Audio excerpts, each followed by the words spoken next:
Hey YouTube, Mark Kaufman here, and I'm going to do a very quick video on these three knives. Now, these are John Primble knives. Now, these knives here are made in China. However, they are owned by a USA-based company. And I saw the first one of these, which was the Stockman, from Knife Detector, and I thought, well, that's a handsome knife. I really like the look of it. I looked up the company. They've been around a long time, and so I found these three on eBay, and I decided to pick up all three, thinking that they would be a good addition. However, I am not going to be keeping this one, and I am not going to be keeping this one. I will be keeping this one, which is a trapper, which is surprising, but it's got the strongest springs out of the three. So this is the Stockman pattern, and you can see these blades are pretty darn flush. When I got this, I was immediately disappointed at that because, I mean, yes, I can get my nail in there, but this has almost no spring tension at all. And I was going to set this up and try to see how I could replicate or kind of show how weak these springs are. And let me see here, what could I use?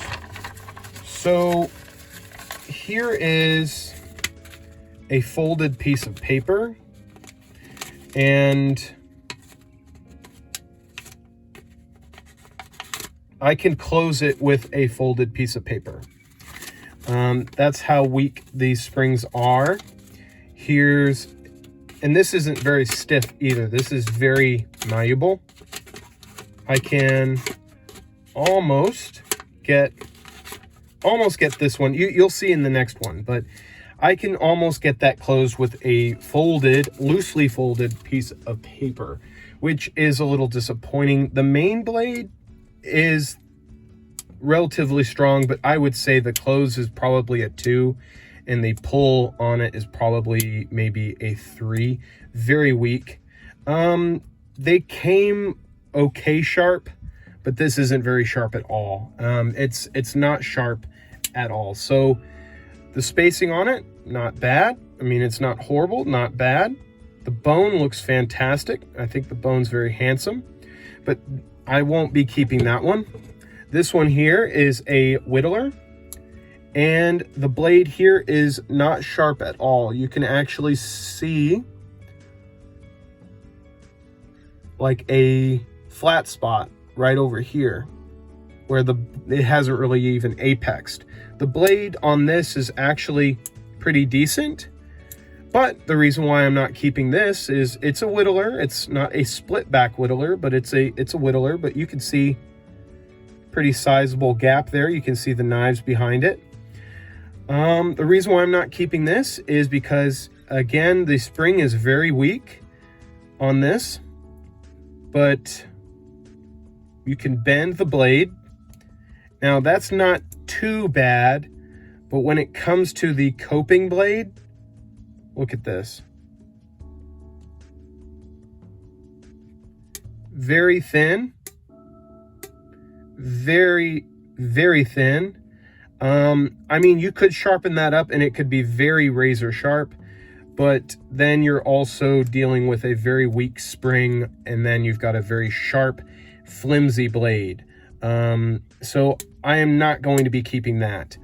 I don't know what I'm going to do with this, but I think they're very handsome knives. I wouldn't pay more than about 15 bucks each, but even then, with this kind of quality, I am a little disappointed with them. The Trapper has a pull of about a 4, but I mean, it does actually have some spring tension to it. So I'll be keeping this one. The etch on this blade is actually better than the other two. So John Primble Finest Steel. And then you can see the tang is John Primble Manchester and then USA. But then you've got stainless China. So these are made in China. The springs on this one are better. The spacing, there's no gaps, nothing on that. The spade blade is relatively strong. actually has some spring tension on it. I don't usually have or use trappers, but this one here is relatively handsome. I think the bone is very nice, very handsome, especially on this side, but the quality for these knives is just not there. I mean, even at $15, I would probably even choose a Rough Rider over these. I was very disappointed with these. I'm gonna probably just sell these two in a lot. But I will be just keeping the Trapper just because it's a different brand. You know, it's something different. It's usable. I will say the polishing on the blades is very nice. You have very nice fit and finish. It's just, when it comes to the quality, it's just not there. So that is my review of these 3 John Primble knives. I'm going to keep only this one. The other 2 I'll be selling off. So till the next video, I'll talk to you guys later.